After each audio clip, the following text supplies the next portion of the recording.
Victoria Chen couldn't feel her legs, not the tingling you get when your foot falls asleep, not the burning ache after a hard run, nothing, just absence where sensation should be. She was lying on a yoga mat in the recovery room at Apex Wellness, staring at the ceiling, trying to control her breathing while her mind raced through worst-case scenarios: spinal injury, stroke, multiple sclerosis. Her phone was buzzing in her gym bag across the room, probably her assistant with the morning briefing, probably investors waiting for her call. None of it mattered if she couldn't stand up. Marcus Rivera had been restocking massage oils in the supply closet when he heard the commotion. He'd worked at Apex for 6 years, knew the rhythms of panic versus genuine emergency. This was the latter. He walked into the recovery room to find 3 staff members hovering uselessly around a woman in high-end athletic wear, everyone talking over each other about ambulances and liability waivers. He recognized her immediately. Victoria Chen, Chendyne Technologies, Forbes cover last month. She came in twice a week at 5:30 in the morning, always alone, always pushing herself past reasonable limits on the equipment.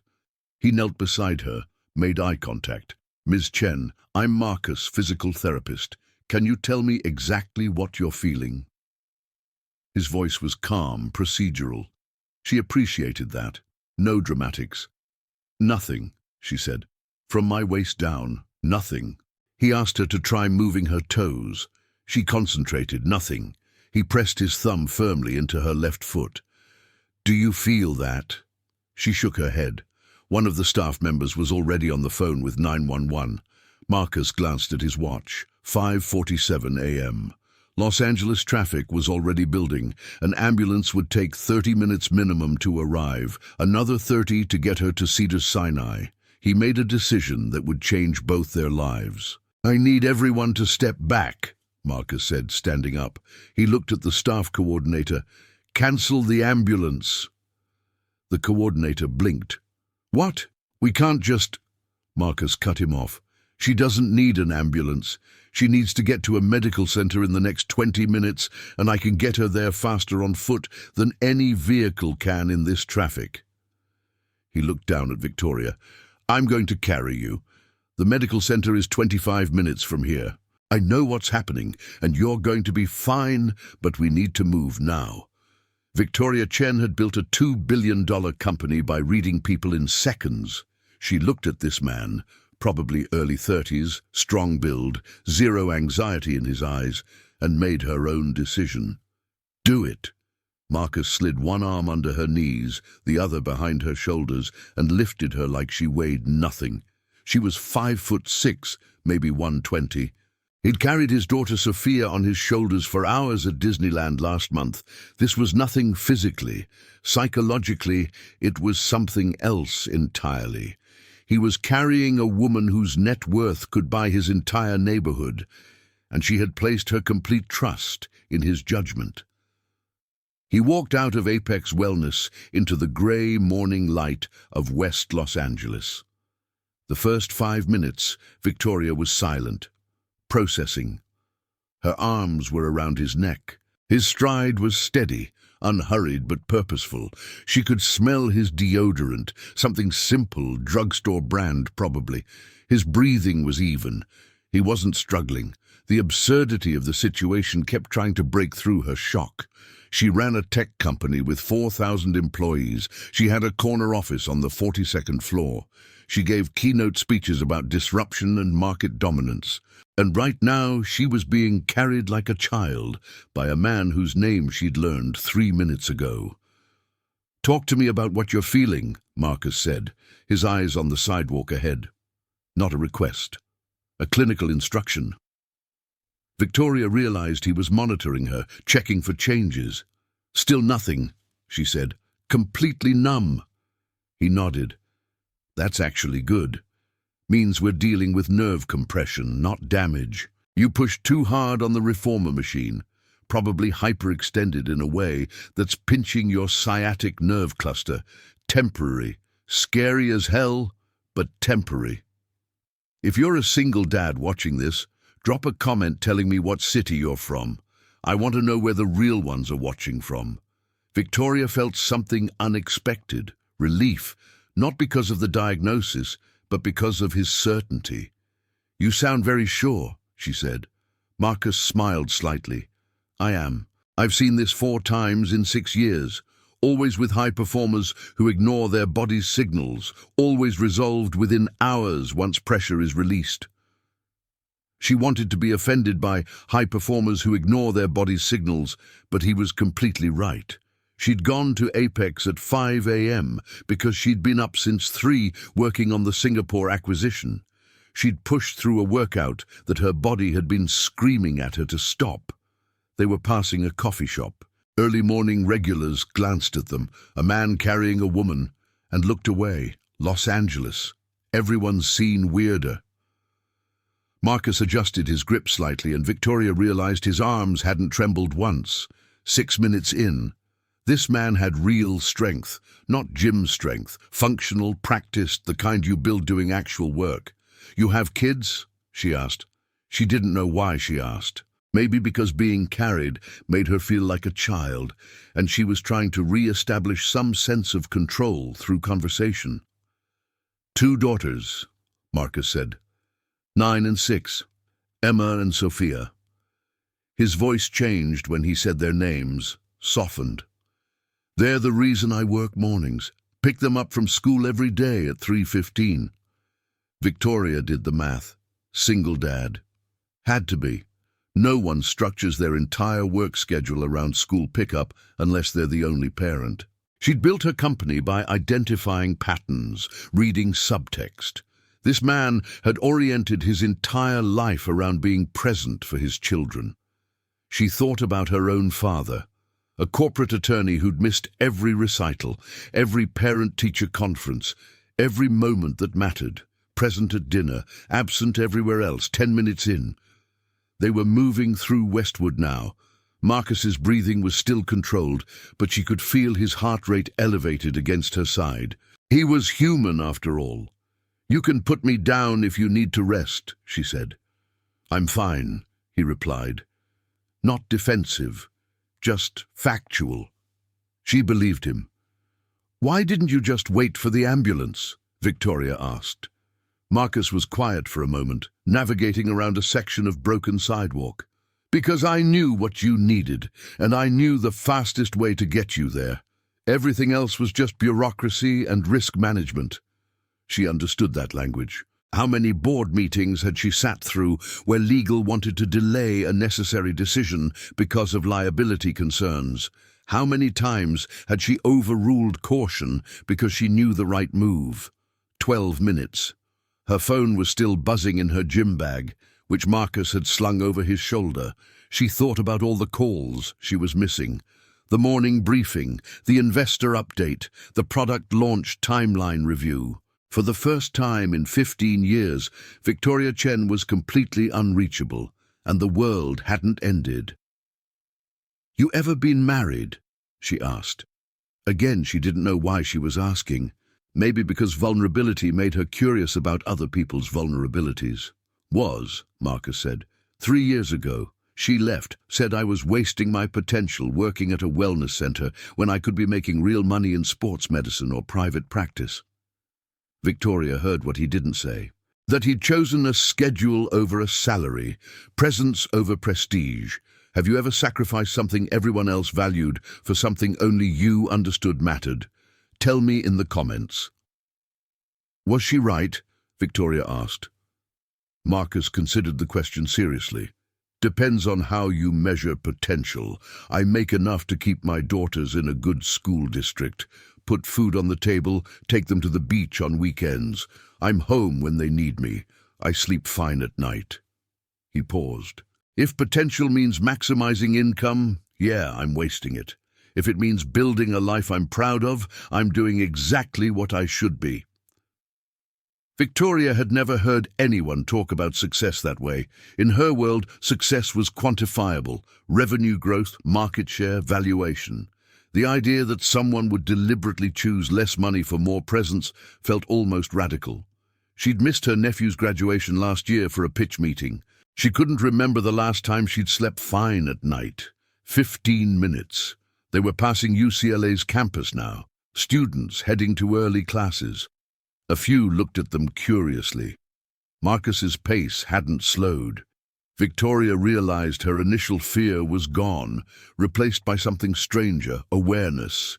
She was noticing details, the way his jaw tightened slightly going uphill, the scar on his forearm, maybe 3 inches long, the fact that his watch was a basic Timex, probably $30. The calluses on his hands. "What happened to your arm?" she asked, nodding at the scar. "Cooking accident," Marcus said. "Sophia wanted pancakes. I was running late, not paying attention. Panhandle caught my arm." He said it matter-of-factly, no drama, just life. Victoria had a personal chef. She couldn't remember the last time she'd cooked anything more complicated than coffee. 17 minutes. She could feel him starting to tire now, not struggling, but working harder. His breathing was deeper. She was suddenly acutely aware of being a burden. She'd spent her entire adult life ensuring she was never a burden to anyone. Self-sufficient, independent, needing nothing from nobody. And here she was, literally being carried. "You can rest," she said again. "We're close," Marcus replied. 2 more blocks. But he slowed his pace slightly. Not from exhaustion, from something else. Like he was aware this strange intimacy had an endpoint approaching, and some part of him wasn't rushing toward it. "Can I ask you something?" Victoria said. "Sure. Why are you being this kind to me?" Marcus looked down at her for the first time since they'd started walking, really looked at her. "You needed help," he said simply. "That's it? I needed help?" "That's it." Victoria felt something crack open inside her chest. In her world, help came with invoices. Favors came with expectations. Kindness came with angles. This man had lifted her off the floor, carried her for 20 minutes through Los Angeles, and his entire motivation was that she needed help. 19 minutes. The medical center was visible now. Modern glass building, emergency entrance on the left. Marcus adjusted his grip one final time, and Victoria realized she'd been holding tension in her shoulders this entire walk. She forced herself to relax, to actually let herself be carried. "I've been thinking," Marcus said quietly, "about what you asked earlier, why I'm being kind." Victoria waited. "I think about my daughters a lot when I'm working. Emma and Sophia. I think about the kind of world I want them to grow up in, where if they ever need help, real help, someone's there, not because of who they are or what they can offer, just because they're human and they need help." He looked down at her again. "I want them to know that kind of person exists, so I try to be that person." 22 minutes. They were at the entrance. Marcus walked through the automatic doors into the bright fluorescent light of the medical center. The intake nurse saw them and immediately grabbed a wheelchair. "What happened?" she asked, already moving. "Temporary nerve compression," Marcus said, lowering Victoria carefully into the chair. "Sciatic cluster, likely from hyperextension. She's been non-responsive below the waist for approximately 30 minutes. The nurse nodded, impressed by the clinical precision, and started wheeling Victoria toward triage. Victoria reached out, caught Marcus's hand. "Wait," she said. He stopped. She looked up at him, really looked at him for the first time, saw the kindness in his eyes, the steadiness, the complete absence of ego or expectation. "Thank you," she said, and she meant it more deeply than she'd meant anything in years. Marcus squeezed her hand once. "You're going to be fine," he said. Then he let go and stepped back. The nurse wheeled her away. Victoria looked back once. Marcus was walking toward the exit, gym bag over his shoulder, checking his watch, probably calculating if he had time to get back to Apex, shower, and still make it home for his daughters. She watched him disappear through the doors. 3 hours later, Victoria was in her corner office. Feeling had returned to her legs within 40 minutes, exactly as Marcus had predicted. The neurologist at the medical center had confirmed everything. nerve compression, no permanent damage, rest and anti-inflammatories for a week. She'd missed her morning meetings. Her assistant had rescheduled everything. The world had, in fact, not ended. She was staring at her computer screen, pretending to read an email about Q4 projections, but her mind kept returning to the walk. 25 minutes of being completely dependent on someone else. 25 minutes of conversation that felt more real than any interaction she'd had in months. She thought about what Marcus had said about potential, about measuring success. Her phone rang. Her assistant. "Ms. Chen, your 3 o'clock is here. The venture capital presentation." Victoria looked at her calendar. A startup pitching for second-round funding. She'd been looking forward to this. Loved the chess match of negotiations, the intellectual rigor of valuation discussions. But right now, sitting in her leather chair 42 floors above Los Angeles, she felt strangely hollow. She thought about Marcus picking up his daughters at 3:15. 4 days passed. Victoria went back to her routine. Morning workouts, board meetings, strategy sessions. But something had shifted. She kept noticing things she'd never noticed before. The security guard who held the door every morning. Did he have kids? The woman who cleaned her office at night. What was her name? She'd worked in this building for 8 years and had never once asked. On the 5th day, Victoria went back to Apex Wellness, not for a workout, to find Marcus. The staff coordinator, same one who'd panicked during her emergency, directed her to the rehabilitation area. Marcus was working with an elderly man, helping him through a series of exercises, patient and encouraging. She waited until the session ended. Marcus saw her and smiled, genuine, warm. "Ms. Chen, good to see you vertical." She laughed, actually laughed. "I wanted to thank you properly," she said, "for what you did." "You already did," Marcus replied, "at the medical center." "That wasn't proper," Victoria said. She handed him an envelope. "This is." Marcus opened it. Inside was a check, $25,000. He stared at it for a long moment, then handed it back. "I can't accept this," he said quietly. Victoria blinked. "Why not?" "Because that's not why I helped you." "Are you watching from California, Texas, New York? Drop your city in the comments. I want to see where this community is watching from." Victoria felt that crack in her chest widen. "I know it's not why you helped," she said, "but you carried me for 25 minutes. That has to be worth something." Marcus looked at her with something like sadness. It was worth exactly what it was. A person helping another person. The second I put a price on it, it becomes something different. She understood then. The check wasn't gratitude. It was her trying to restore the transactional order of her world, trying to turn kindness into commerce, because that was the only language she knew. "I'm sorry," she said, and meant it. "I didn't mean to." "I know," Marcus said gently. He glanced at his watch. 2:45. "I need to head out soon. School pickup." Victoria nodded. Started to leave, then turned back. "Can I ask you something?" "Sure." That walk, those 25 minutes, did it mean anything to you? Or was it just another day at work? Marcus considered the question with the same seriousness he'd shown when she asked about his marriage. "It meant something," he said finally. "Not because of who you are, because of who we both were in that moment. You trusted me completely, and I got to be the kind of person worthy of that trust." He paused. "That matters. That means something."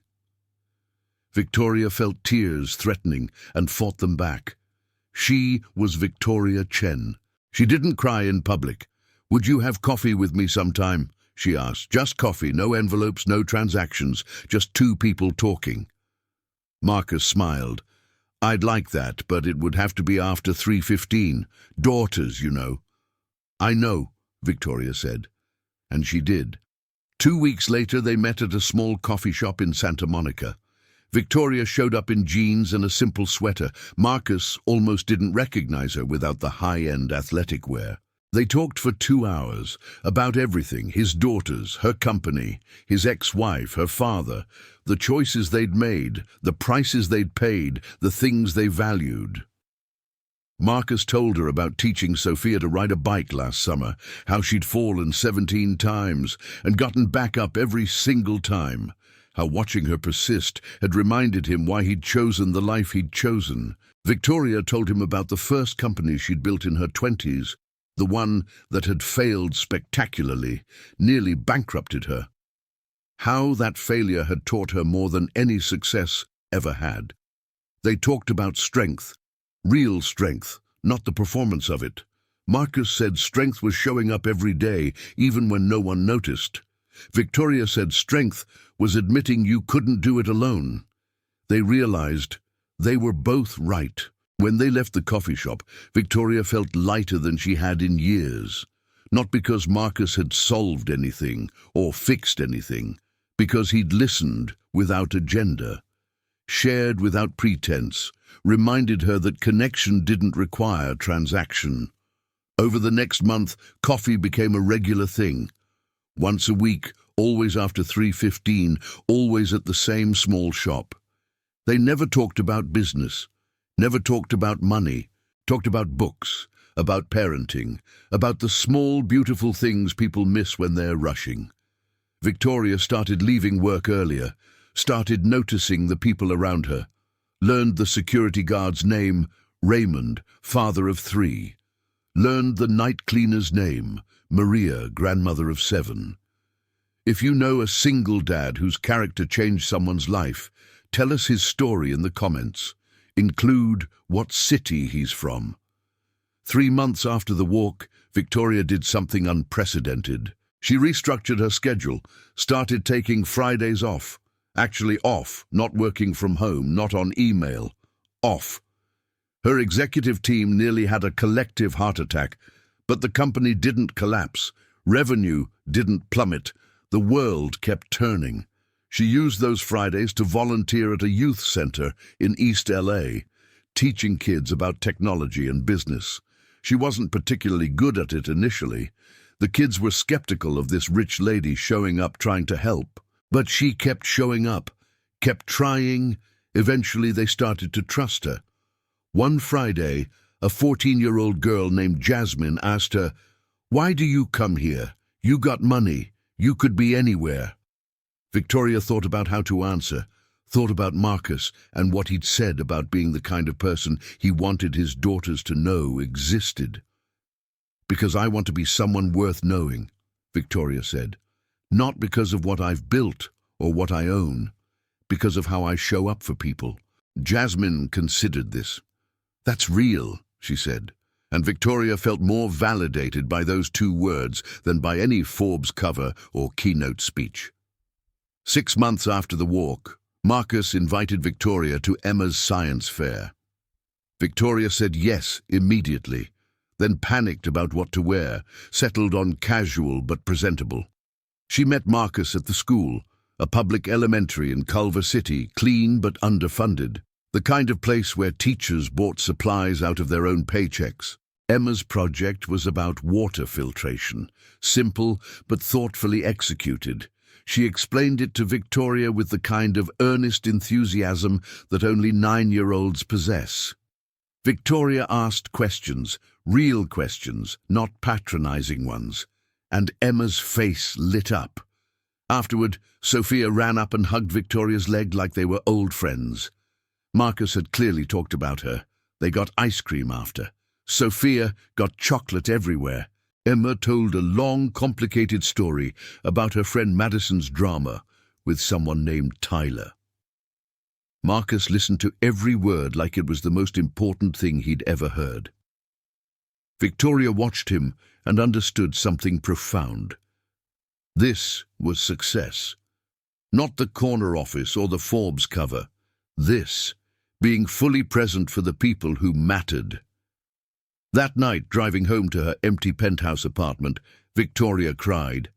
Not sad tears, something else. Relief, maybe. Or recognition. She'd spent 20 years building an empire and had somehow forgotten to build a life. The next week, she called Marcus. "I need your advice about something," she said. "Shoot," he replied. She could hear his daughters in the background arguing about something. "I'm thinking about cutting back at the company, bringing in a co-CEO to handle operations, give myself space to actually live." Silence. Then, "What's stopping you?" "Fear, probably," Victoria admitted. "That if I'm not running everything, I'm not valuable. That if I'm not indispensable, I'm invisible." "You know that's not true," Marcus said gently. "Do I?" Marcus was quiet for a moment. "The day I carried you, you were completely helpless. Couldn't walk, couldn't drive, couldn't do anything except trust me. Were you valuable then?" Victoria felt the question land. "I don't know how you'd measure it," she said quietly. "Exactly," Marcus said. "Your value had nothing to do with what you could do. You were valuable because you were human, because you mattered. That doesn't change based on your productivity." She hired the co-CEO 2 weeks later. Her board was skeptical, but couldn't argue with her track record. She restructured her role, strategic vision, major partnerships, company culture. Let go of the operational minutiae she'd been drowning in for years. The company didn't just survive, it thrived. With her new schedule, Victoria started doing things she'd never had time for. She joined a book club, took a ceramics class, went hiking on Saturdays, started dating, actually dating, not the transactional networking dinners that had passed for her social life. Some dates were terrible, some were fine, none of them were Marcus, but that was okay. Marcus had become something more important than a romantic possibility. He'd become a mirror, showing her who she could be. 1 year after the walk, Victoria invited Marcus and his daughters to a Chendine Company event, a celebration of the company's new community initiative, partnerships with underfunded schools to provide technology education, the same program she'd been volunteering in. Marcus showed up in a suit that didn't fit quite right. Emma and Sophia wore matching dresses. They were visibly overwhelmed by the venue, the crowd, the scale of everything. Victoria introduced them to her executive team, her board members, her investors. "This is Marcus Rivera," she said, "and his daughters Emma and Sophia. Marcus is the person who taught me what leadership actually means." The executives smiled politely, not understanding. One of them asked Marcus what he did. "Physical therapy," Marcus said simply, "at a wellness center in West LA. The executive's smile flickered. Confusion. Why was someone like that here? Victoria saw it happen and felt a flash of anger. Then she remembered she'd been that person. She'd walked past Marcus for 2 years without seeing him, without understanding that competence and character had nothing to do with job titles or bank accounts. After the event, Victoria walked Marcus and the girls to their car, a 12-year-old Honda Civic with a dent in the rear bumper. "Thank you for coming," she said. "Thank you for inviting us," Marcus replied. Emma and Sophia were already in the car, exhausted. He looked at Victoria. "You've changed," he said. "Is that good or bad?" Victoria asked. "Good," Marcus said. "You seem lighter, more yourself." Victoria laughed. "I didn't know myself a year ago. I was just a collection of accomplishments and anxieties." "You were always yourself," Marcus said. "You just couldn't see it because you were carrying too much weight alone." He smiled. "Sometimes you need someone to carry you for a while, remind you that you don't have to hold everything by yourself. Have you ever met someone who changed your life just by showing you who you could be? Comment below." Victoria watched them drive away, stood in the parking lot for a long time after, thinking about weight and strength and the different ways people carry each other. 2 years after the walk, Victoria sold a significant portion of her stake in Chendine. Not all of it. She remained on the board, stayed involved strategically, but enough to step back, enough to breathe. The business press called it semi-retirement. She called it reallocation of attention. She used the money to start a foundation. Nothing glamorous or high-profile, just steady, practical support for single parents, scholarships, childcare assistance, job training. She hired people who understood the community because they were part of it. She showed up not as a donor, but as someone who'd learned something about what mattered. Marcus kept working at Apex Wellness, turned down multiple offers for higher-paying positions. His daughters were thriving. Emma was in middle school now, talking about becoming an engineer. Sophia was playing soccer, reading above grade level. He was exactly where he wanted to be. Victoria and Marcus still met for coffee. Less regularly now. She was traveling more. He was coaching Sophia's soccer team. But when they did meet, it felt like no time had passed. They'd talk about his daughters, her foundation, the small miracles of ordinary life. Sometimes they'd sit in comfortable silence, watching the world pass by. One afternoon, almost 3 years after the walk, Victoria asked him something she'd been wondering. "Do you remember what you were thinking that day, when you decided to carry me?" Marcus smiled. "I remember thinking you looked scared, really scared, and I knew I could help. Everything else was just details." Did you know it would change things?" Victoria asked. "Between us, I mean." "No," Marcus said honestly. "I just knew you needed help and I could provide it.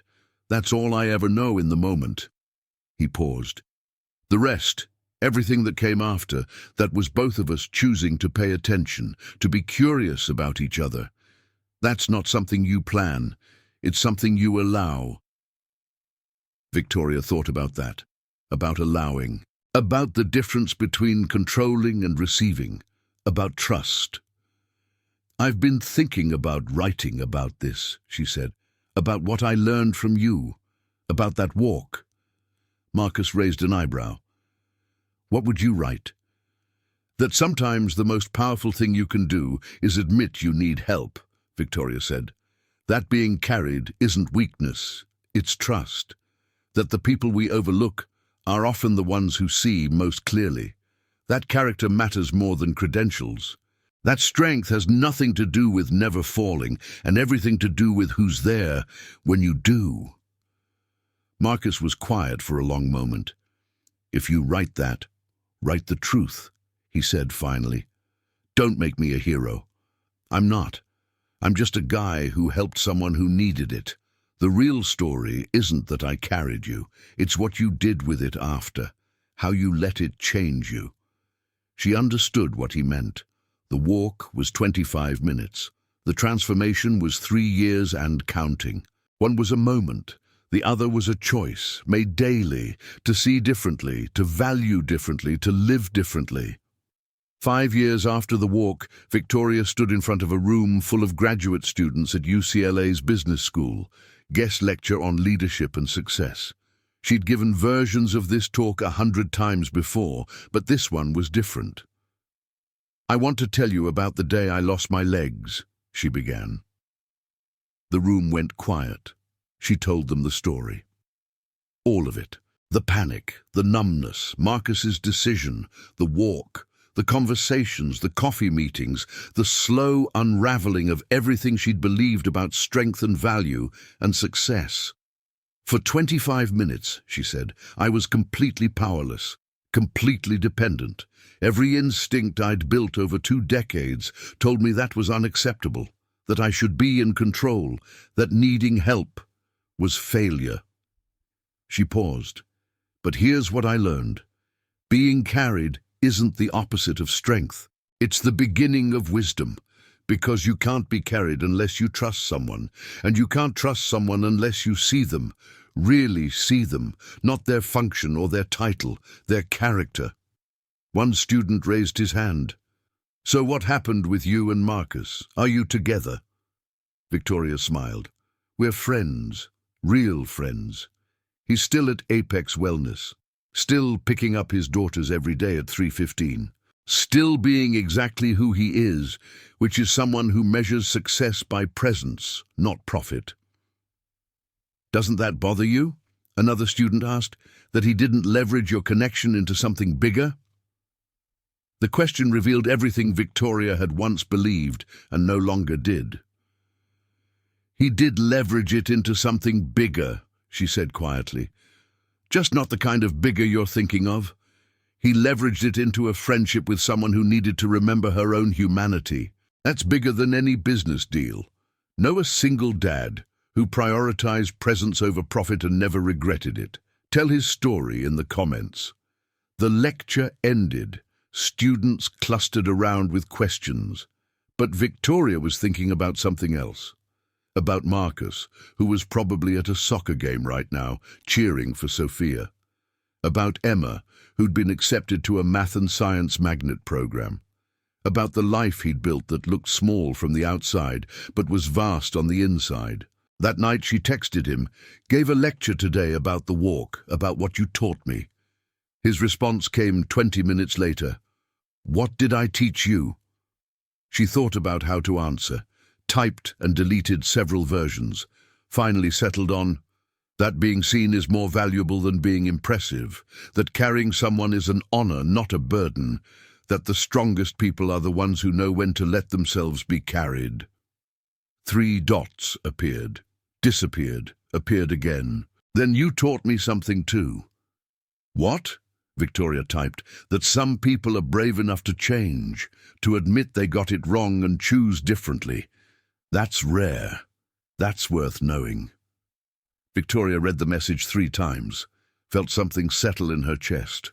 Peace, maybe, or just the quiet satisfaction of being known by someone who saw her clearly and liked what he saw.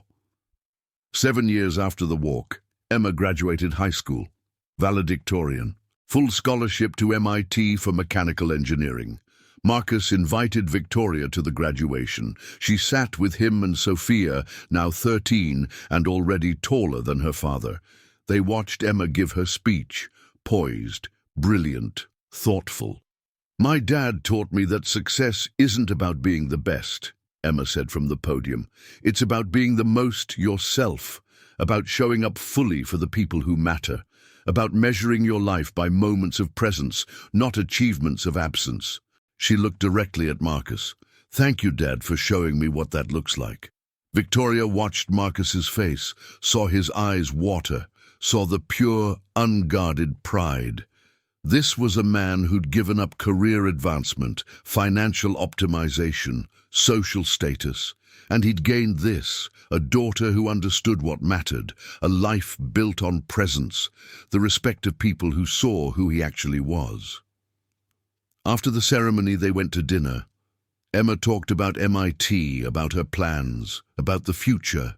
Sophia rolled her eyes at her sister's intensity, but listened carefully when Emma talked about the importance of staying true to yourself, even when the world pushes you toward conventional success.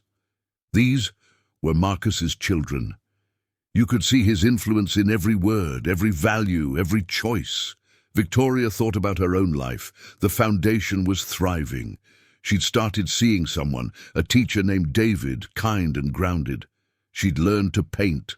She spent Sundays with her nephew, making up for lost time. She'd built something that felt like an actual life, not just an impressive resume. All of it traced back to 25 minutes of being carried. "Can I tell you something?" Victoria said to Marcus later, when the girls had wandered off to take photos with friends. "Always," he said. "That day you carried me," she said. "I thought you were rescuing me, but you weren't, were you?" Marcus looked at her curiously. "What do you mean?" "You weren't rescuing me from the medical emergency," Victoria said. "You were showing me what I'd been missing. You weren't testing me either, seeing if I was worthy of help. You were just being exactly who you are, someone who helps people who need it. And in being that, you held up a mirror, showed me who I'd become and who I could be instead." Marcus shook his head slowly. "I wasn't doing any of that intentionally. I was just carrying you to medical care." "I know," Victoria said.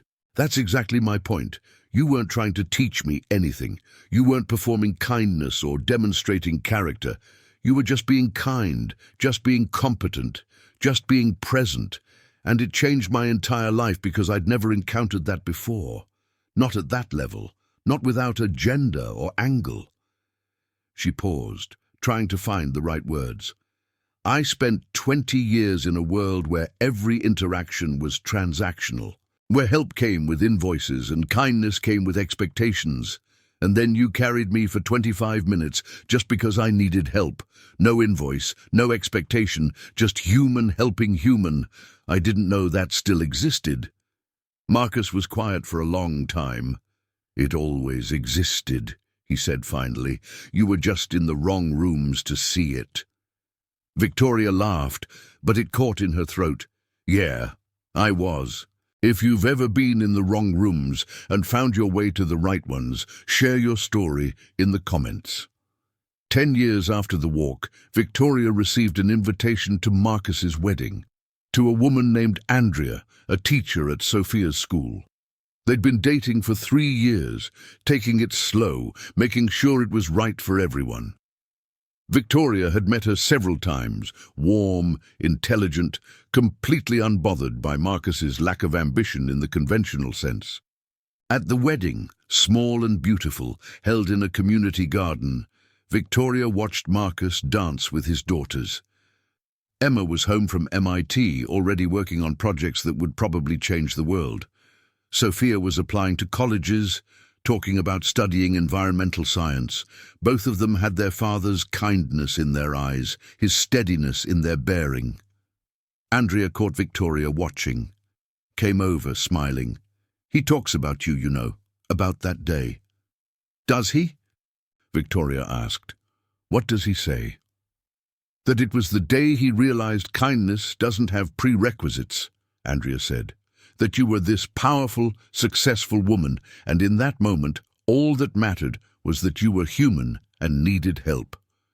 He said it reminded him that's all any of us are, just humans, sometimes helping, sometimes needing help.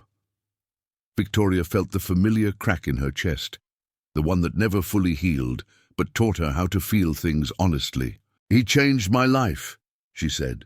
Changed mine too, Andrea said. Different how, but just as much. They stood together, watching Marcus be exactly who he was. Present, kind, whole. 15 years after the walk, Victoria wrote a book. Not a business book.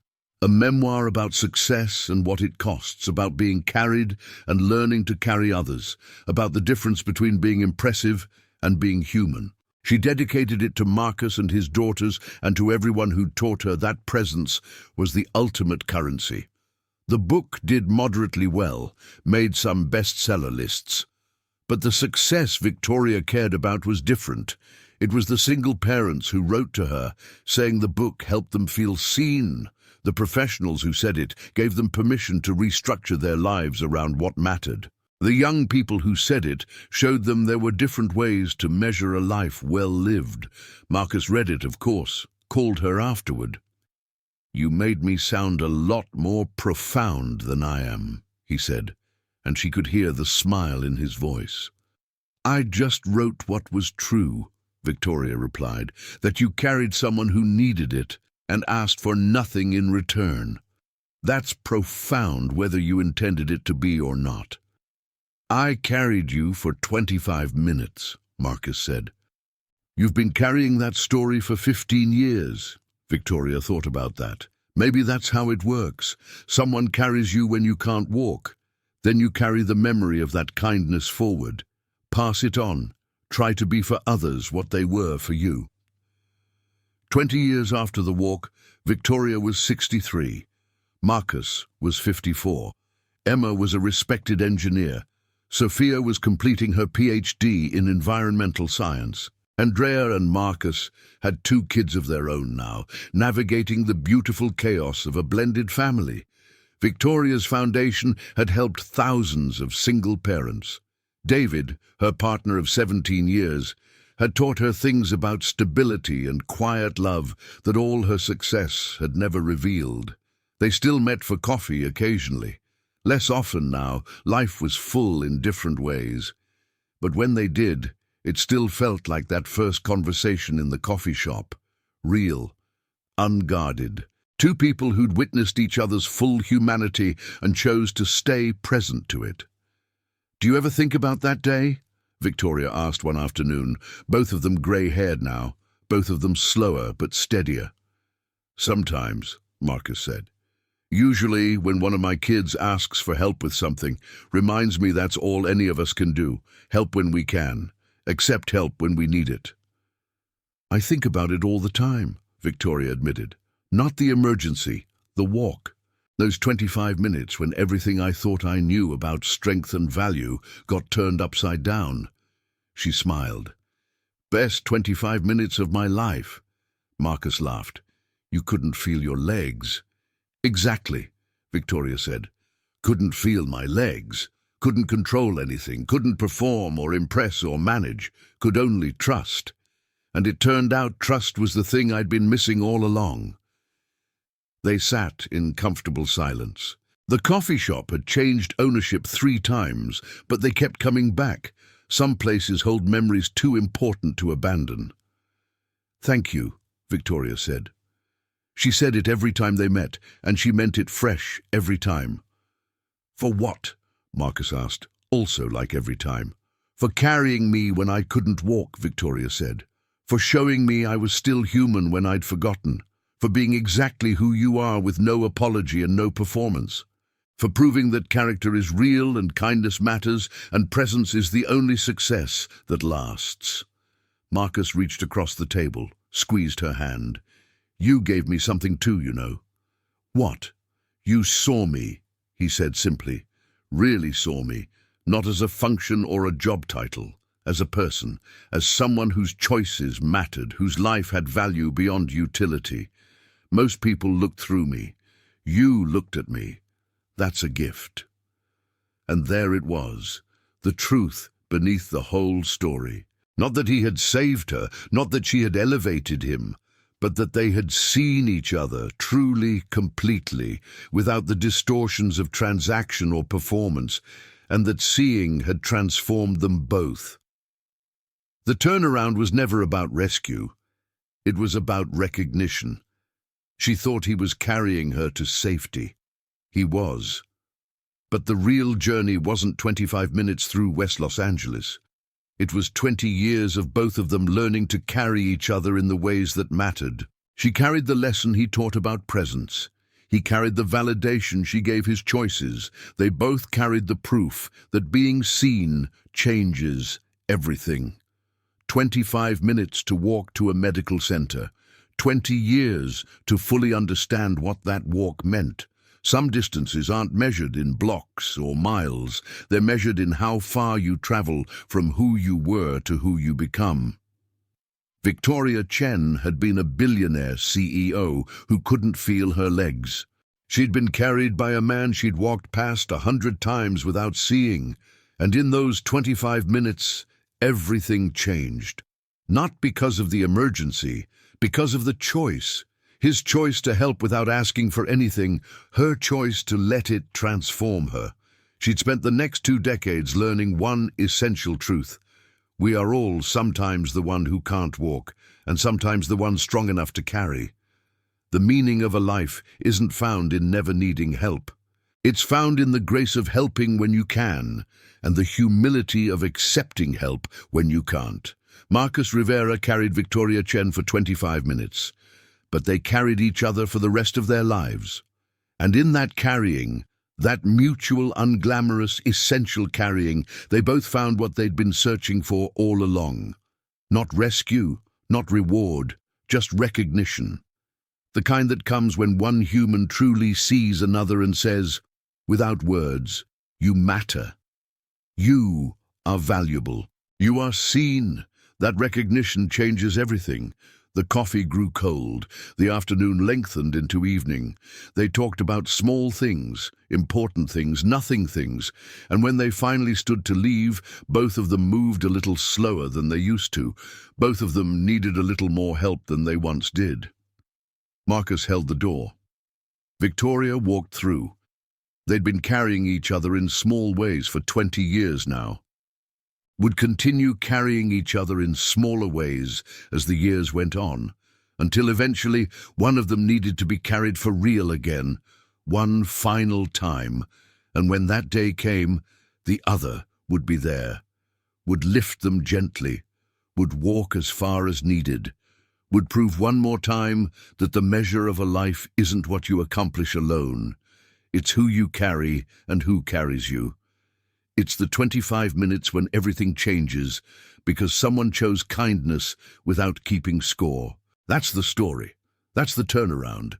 Not that a rich woman was saved by a working-class man, but that two people saw each other clearly, carried each other faithfully, and built lives worth living from that foundation of mutual recognition. 25 minutes to walk through Los Angeles, a lifetime to understand what it meant.